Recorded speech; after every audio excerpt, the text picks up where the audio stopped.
Hello guys, कैसे हैं आप लोग। साइंस ऑफ हिस्ट्री में आप लोगों का स्वागत है। आज हम लोग जो है आगे का लेक्चर देखेंगे। कल जो हम लोग क्लास में डिस्कस किए थे, लेक्चर लिए थे, उसके आगे कंटिन्यू करेंगे इसको। उसके पहले मैं एक चीज़ बता देना चाहता हूं कि जो मैं क्वेश्चन पूछा था एक बार कि गोलकुंडा का वह कौन सुल्तान था, उसका नाम क्या था, जिसने अंग्रेज़ों के हक़ में एक शाही फरमान जारी किया था 1632 ईस्वी में। तो उसका नाम किसी ने नहीं बताया, कुछ लोग तो बताए। तो उसका जो नाम था वो था अब्दुल्ला कुतुब शाह। वो नाम था अब्दुल्ला कुतुब शाह। इसी ने शाही फरमान जारी किया था। दूसरा जो मेरा क्वेश्चन था मद्रास के बारे में, फोर्ट सेंट जॉर्ज नाम कैसे पड़ा। वहाँ जो किला की स्थापना की गई थी उसका नाम पड़ा था फोर्ट सेंट जॉर्ज। इसका नामकरण कैसे हुआ, इसके बारे में मैं क्वेश्चन पूछा था आप लोगों से पिछले वीडियो में, 6वें या 7वें में पूछा था। तो इसके लिए एक लोग का कमेंट आया हुआ है रागिनी जी का, वो बिल्कुल सही कमेंट है, आप लोग देख लीजिएगा। और जो पहला मैं क्वेश्चन दिया था तो वो अब्दुल्ला कुतुब शाह थे, इन्होंने ही शाही फरमान जारी किया था। ठीक है ना। अब हम लोग आगे चलते हैं। इसके बारे में डिस्कस करना ठीक नहीं है क्योंकि इसके बारे में काफ़ी कुछ पीछे डिस्कस हो चुका है। ये नाम था तो नाम आज मैं बता दिया। अब हम लोग अभी ब्रिटिश कंपनी को ही देख रहे हैं। अब इसी में हम लोग आगे बढ़ते हैं। अभी हम लोग कल देखे थे कि अंग्रेज़ों और औरंगजेब के बीच में काफ़ी तनातनी हो गया था। हुगली से अंग्रेज़ों को मार भगाए औरंगजेब की सेना ने, यानी मुग़ल फ़ौज ने। ये जाकर के फुल्टा द्वीप पर, यानी एक ज्वारी द्वीप है, वहाँ जाकर के शरण ले लेते हैं। तब जो है एक व्यक्ति आता है जिसका नाम था जाब चारनाक। जाब चारनाक यह व्यक्ति आता है 1690 ईस्वी में। यही इमीडिएटर का काम करता है, यानी अंग्रेजों और औरंगजेब के बीच में इमीडिएटर का अगर कोई काम करता है तो वह जाब चारनाक ही था। इसी ने समझौता करवाया, नहीं तो अंग्रेज नहीं आ पा रहे थे कलकत्ता में। जब यह समझौता करवाया किससे, मुगलों से, अंग्रेजों का, तो अंग्रेजों को 1.5 लाख रुपए देने पड़े हर्जाने के रूप में। किसे, औरंगजेब को 1.5 लाख रुपए। इतना रुपया दिए उसके बाद इन्हें माफीनामा मिला। ठीक है ना। तब जाकर के इनको माफीनामा मिला। अब अंग्रेज आ गए, समझौता हो गया। अब क्या होता है कि ब्रिटिश कंपनी जो है जाब चारनाक को एजेंट के रूप में बंगाल में नियुक्त कर देता है। यानी ब्रिटिश अपने एजेंट के रूप में जाब चारनाक को बंगाल में नियुक्त कर देता है। अब ये जो जाब चारनाक थे, ये 1691 ईस्वी में एक किले की स्थापना करते हैं कलकत्ता में। किस जगह पर, कलकत्ता में नहीं, सुतनाती में।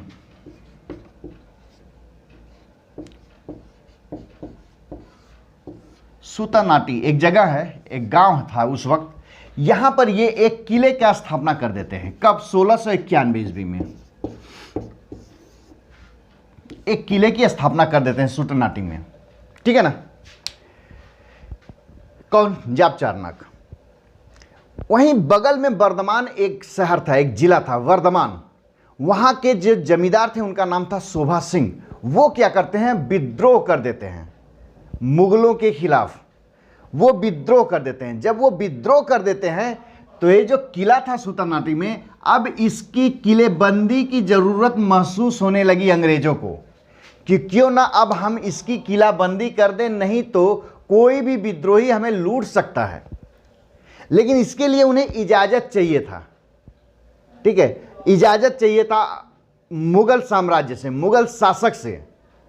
लेकिन वो इजाजत इतना जल्दी तो मिलेगा नहीं। तो होता क्या है कि बाद में इनको सफलता मिली। कब मिली, 1698 ईस्वी में। 1698 ईस्वी में वहां का मुगल सूबेदार था अजीमुस्शान। नाम क्या था, अजीमुस्शान। यह जो है यहां पर अंग्रेजों को कामयाबी, यानी अंग्रेजों को जरूरत तो हो गई थी 91-92 में ही, लेकिन इन्हें सफलता मिलती है 1698 ईस्वी में।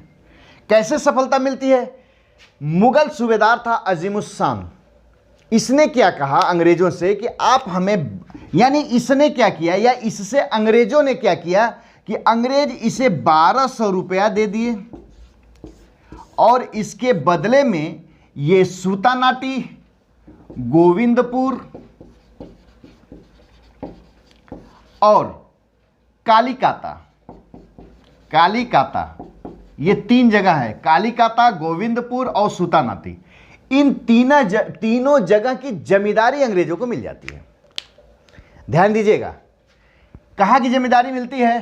3 जगह की। 3 ये गांव थे, शहर तो नहीं थे, शहर के रूप में डेवलप तो बाद में हुए, बट 3 जगह की जमींदारी अंग्रेजों को मिल जाती है। सूतानाटी में ऑलरेडी इनकी किला थी, इसी की किलेबंदी, फैक्ट्री थी, इसी की किलाबंदी वो करना चाह रहे थे। और गोविंदपुर और कालीकाता, ये 3 जगह का जो है इनको जमींदारी मिल जाती है। अजीमुस्शान जो है 1200 रुपये लेकर के इन 3 जगह की जमींदारी इन्हें दे देता है। इसके पहले जिम्मेदारी किसके पास थी? तो इन तीनों जगह की जिम्मेदारी जो थी वो इब्राहिम खान के पास थी, इब्राहिम खां के पास थी। इन्हीं से लेकर के अंग्रेजों को दे दिया गया, या ये कहिए कि इब्राहिम खां हैंड ओवर कर देते हैं अंग्रेजों को अजीमुस्शान के कहने पर। अब अंग्रेज क्या करते हैं? इन तीनों को मिलाकर ही आज का आधुनिक जो कलकत्ता है उसकी स्थापना करते हैं। याद रखिएगा, इन तीनों को मिलाकर के, यानी सूतानाटी, गोविंदपुर और कालीकाता, इन तीनों को मिलाकर के आधुनिक कलकत्ता की स्थापना होती है। आधुनिक कलकत्ता की, या कोलकाता, अभी अब तो कोलकाता हो गया है, या कलकत्ता या कोलकाता कह लीजिए, इसकी स्थापना होती है। और स्थापना करने वाला जो व्यक्ति था वो वही था जाब चारनाक। कौन था? जाब चारनाक। इसलिए जाब चारनाक को कलकत्ता का वास्तविक संस्थापक कहा जाता है। आधुनिक कलकत्ता का संस्थापक किसे कहा जाता है? जाब चारनाक को। इसी ने सूतानाटी, गोविंदपुर और कालीकाता तीनों को मिला करके आधुनिक कलकत्ता की नींव डाल देता है। ठीक है, उसके बाद कब डालता है? 1698 में तो मिल ही जाता है, 98-99 में। और यही कलकत्ता में ही इसने 1700 ईस्वी में वही किला जिसकी किलाबंदी होती है उसका नामकरण पड़ जाता है। कहा जाता है कि फोर्ट विलियम, फोर्ट माने किला ही होता है, फोर्ट विलियम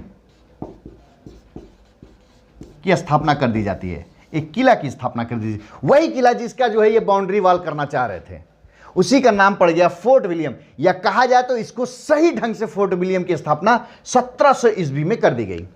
और इस फोर्ट विलियम को एक अलग प्रेसिडेंसी के रूप में विकसित किया गया। यानी अब इस फोर्ट विलियम को बंगाल का अलग प्रेसिडेंसी के रूप में विकास किया गया।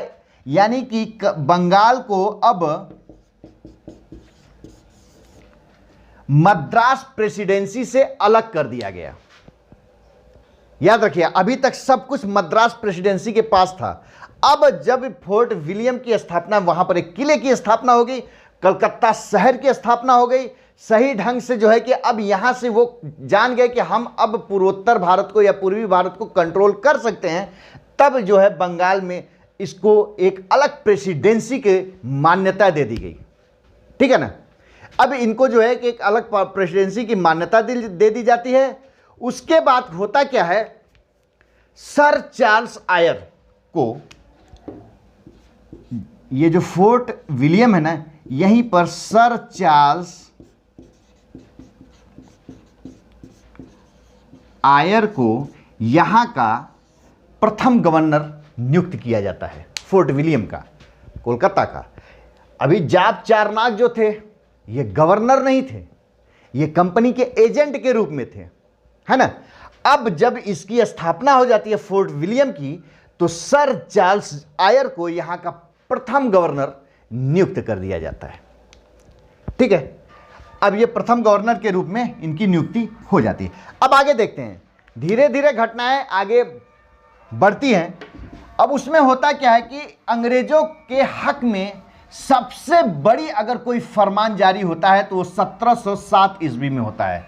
यानी 1707 ईस्वी में 1707 ईस्वी में जो है मुगल बादशाह फर्रुखसियर होता है। औरंगजेब की मृत्यु हो चुकी होती है, 1707 में ही उसकी मृत्यु हो जाती है। तो 1707 नहीं, 1707 में तो औरंगजेब मर चुका होता है, मर जाता है।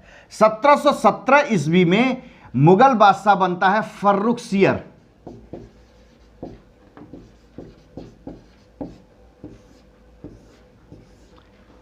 यही एक शाही फरमान जारी करता है जिसे कहा जाता है अंग्रेजों का मैग्ना, जिस फरमान को कहा जाता है मैग्ना कार्टा, यानी महान अधिकार पत्र।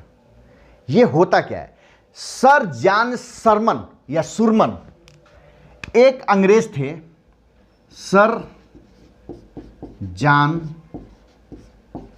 सुरमन या सरमन, ये एक शिष्टमंडल, दूत मंडल के साथ फर्रुखसियर के दरबार में उपस्थित होते हैं। ठीक है ना? कब उपस्थित होते हैं? 1617 ईस्वी में फर्रुखसियर के दरबार में उपस्थित होते हैं और वहां उपस्थित होने के बाद अपनी डिमांड को रखते हैं। देखिए, जो कहा जाता है ना कि जब इनको जरूरत है, छूट पर छूट मिलती चली जा रही है, तो ये और भी छूट इनको चाहिए होता है। सर जॉन सरमन को और भी छूट चाहिए होता है। इसी के लिए वो क्या अपने दूत मंडल के साथ, दरअसल इनको जो है दूत मंडल का अध्यक्ष बना करके ईस्ट इंडिया कंपनी ही भेजती है फर्रुखसियर के दरबार में। और जब ये वहां जाते हैं तो अपनी बात रखते हैं कि हमें क्या चाहिए। तो उसमें वो देखते हैं पहला डिमांड वो क्या करते हैं। सर जॉन सरमन जब फर्रुखसियर के दरबार में पहुंचते हैं 1717 ईस्वी में, तो ये पहला डिमांड इनका क्या होता है वो ध्यान से देखिएगा, क्योंकि ये कूट के रूप में कभी भी पूछा जा सकता है। जितना चीज़ें मैं बता रहा हूं वो बिल्कुल मोस्ट इंपॉर्टेंट चीज़ें हैं, एग्जाम में आने वाली चीज़ें हैं, है ना? चूंकि आपको हायर क्लास की एग्जाम भी देना है, यूपीएससी का एग्जाम भी देना है, तो उसमें जो कूट, ये जो बातें हैं ना, यहीं से एग्जाम में क्वेश्चन पुटअप होते हैं। तो ये जो सर जॉन सुरमन थे, ये एक दूत मंडल के साथ दरबार में उपस्थित होते हैं फर्रुखसियर के, और वहां पर डिमांड क्या करते हैं ये देखिए। पहला डिमांड इनका क्या होता है? ये पहला डिमांड करते हैं कि औरंगजेब के समय तक, या तक नहीं, औरंगजेब के समय से जो सुविधाएं ब्रिटिश कंपनी यानी ईस्ट इंडिया कंपनी को मिल रही थी वह यथावत बनी रहे, उसमें कोई कटौती न की जाए। मेरी पहली बात इनकी यही थी कि जो भी सुविधाएं दी जा रही थी वह जो है औरंगजेब के समय जो मिल रही थी वह वैसा का वैसा ही बनी रहे, पहली चीज। दूसरा ये डिमांड करते हैं कि कलकत्ता में भी अब हमें सिक्का ढालने का अधिकार दे दिया जाए, जैसे बंगाल में मिल गया था। यानी बंगाल में भी ये सिक्के ढालने के लिए वहां टकसाल का स्थापना कर चुके थे, वैसा ही स्थापना ये बंगाल में भी करना चाह रहे थे, लेकिन इसके लिए इन्हें इजाजत की जरूरत थी मुगल दरबार से, मुगल शासक से। तो दूसरा इनका डिमांड था कि हमें जो है कलकत्ता में सिक्का ढालने का इजाजत दे दी जाए। दूसरी डिमांड इनकी ये थी। तीसरा डिमांड इनका क्या था? इनका जो तीसरा डिमांड था वो था कि कलकत्ता के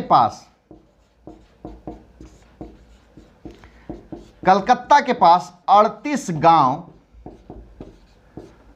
या गांव को खरीदने की इजाजत दे दी जाए। यानी हम कलकत्ता के पास 38 गांव खरीदना चाह रहे हैं, तो हमको ये तीनों चीजें हमारी मान ली जाए। इन्हीं तीनों डिमांड को लेकर के सर जॉन सरमन फर्रुखसियर के दरबार में पहुंचता है। अब इसके साथ और भी लोग थे, क्योंकि दूत मंडल था तो 2-3 लोग और भी थे। जो उसमें और लोग थे ये आप लोग नोट कर लीजिएगा या याद कर लीजिएगा, है ना? आगे हम बताते हैं। इनके साथ कुछ और लोग भी थे। इसके पीछे एक चीज और भी बता दें कि जो डिमांड जब कर रहे थे फर्रुखसियर से, तो उन्हें पता नहीं था। वो जब गए तो उनको पता चला कि फर्रुखसियर काफी बीमार है, उसको एक फोड़ा हो गया था। अब वो फोड़ा था कि क्या था, काफी दर्द उसको था, वो काफी बेचैन रहता था। ऐसा कहा गया कि उसको समझ में आ रहा था कि ये जो मेरा मर्ज है ये लाइलाज मर्ज है।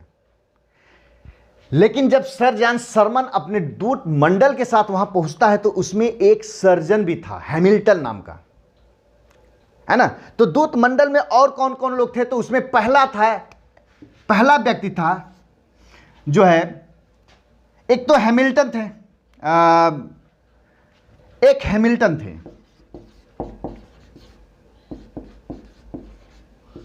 दूसरा जो व्यक्ति थे उनका नाम था ख्वाजा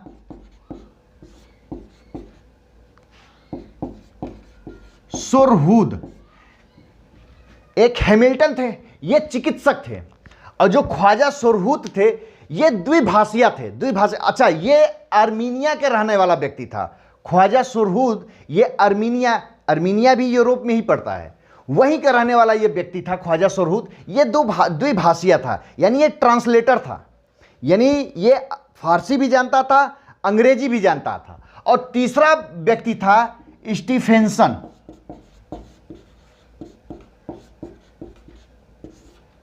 स्टीफेंसन यानी हैमिल्टन सर्जन थे, यह व्यक्ति द्विभाषिया था,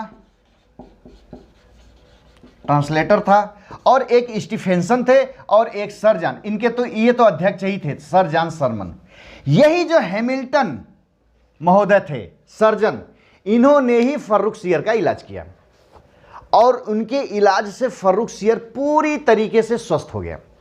जब स्वस्थ हो गया फर्रुखसियर तो काफ़ी प्रसन्न हुआ अंग्रेज़ों से, और अब तो जाहिर सी बात है कि उसके इन डिमांडों, ये जो 3 डिमांड ये लेकर के गए थे, उस पर जो है वो ध्यान देगा ही देगा, और दिया भी। और देने के साथ ही उसने एक फरमान जारी कर दिया, यानी फर्रुखसियर एक फरमान जारी कर देता है, और वो फरमान जो है अंग्रेज़ों के लिए बहुत ही हितकारी साबित हुआ। उस फरमान के तहत उसने क्या किया, पहला फरमान जो उसका था वो ये था कि 3000 रुपये वार्षिक कर के बदले, यानी कहा कि 3000 रुपया वार्षिक कर दीजिए, इसके बदले में आप बंगाल में बिना रोक टोक के मुक्त व्यापार कर सकते हैं। यानी उन्हें मुक्त व्यापार करने की इजाजत दे दिया। बहुत बड़ी चीज थी। फर्रुखसियर अंग्रेजों को 3000 रुपये वार्षिक कर के बदले बंगाल में मुक्त व्यापार करने की इजाजत दे दी। दूसरा, इन्हें 38 गांव भी खरीदने का इजाजत दे दिया है, यानी 38 गांव भी आप खरीद सकते हैं, यह भी इजाजत अंग्रेजों को मिल गया। सोचिए उसका एक मर्ज क्या ठीक हुआ कि उसने ताबड़तोड़ फरमान जारी करता है उनके हक में। दूसरा फरमान जारी करता है 10,000 रुपए के बदले, यानी 10,000 रुपया वार्षिक के बदले सूरत में, सूरत समझ रहे हैं ना, सूरत में जो ये व्यापार कर रहे थे उसके आयात और निर्यात को शुल्क मुक्त कर दिया गया। यानी सूरत बंदरगाह से जो इनका आयात हो रहा है, जो इनका निर्यात हो रहा है, चूंकि सूरत मुगलों के अधीन था तो वहां आयात और निर्यात कर टैक्स लिया जाता था। अब क्या किए, 10,000 रुपये वार्षिक कर के बदले एक फरमान जारी कर देते हैं फर्रुखसियर कि सूरत में जो आपका आयात निर्यात हो रहा है वो भी अब फ्री कर दिया गया, आप फ्री में आयात करिए और निर्यात करिए, वहां अब हमें और कुछ नहीं चाहिए आपसे। यानी बिल्कुल हर चीज की छूट दे देता है, बदले में कहता है बस ओनली अब हमको 10,000 रुपया वार्षिक किराया दीजिएगा, टैक्स दीजिएगा। यह भी बहुत बड़ी चीज थी। तीसरा इजाजत जो उनको चाहिए था अंग्रेजों को, क्या, बंगाल में सिक्का ढालने की इजाजत, वो तो नहीं दिया, लेकिन एक चीज जरूर कर दिया कि जो बंबई में इनका सिक्का ढल रहा था अंग्रेजों का, वो कह दिया कि अब ये आपका सिक्का मुगल साम्राज्य में मान्य होंगे। उन्हें इजाजत दे दिया कि हमारे मुगल प्रांतों में आप इसको बेरोक टोक चला सकते हैं। यानी जो सिक्के थे, अब ये सिक्के अंग्रेजों के जो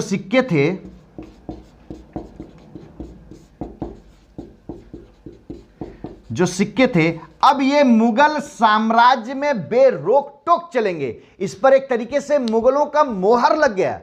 यानी सिक्का अंग्रेजों का था लेकिन अब चलेगा मुगल साम्राज्य के अंदर। हम जब बताए थे कि वहां पर कलकत्ता और बॉम्बे में टकसाल स्थापित किया था, कौन, गेराल्ड औंगियार, और वहां पर चांदी और तांबे का सिक्का ढलवाता था। वह सिक्का हम उसी समय बताए थे पिछले लेक्चर में ही कि यह मुगल साम्राज्य में मान्य था, चलता था। तो चलता था कैसे, यही फर्रुखसियर ने इजाजत दिया था, इसी ने इजाजत दे दिया था कि अब ये हमारे साम्राज्य में चलेंगे।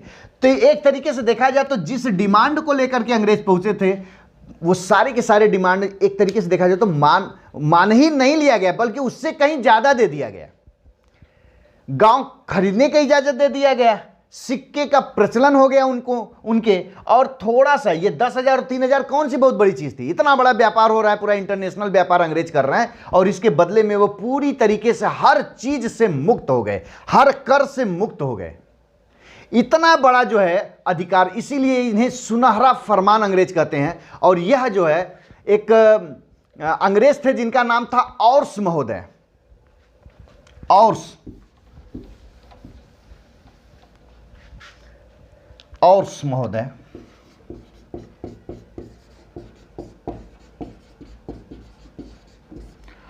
महोदय कहते हैं कि ये जो सुनहरा फरमान था, अंग्रेजों के लिए जो सुनहरा फरमान जारी हुआ था, ये अधिकार पत्र, ये महान अधिकार पत्र एक तरीके से ये जो मैग्ना कार्टा साबित हुआ, बहुत बड़ा जो है दूरगामी परिणाम इसका निकला।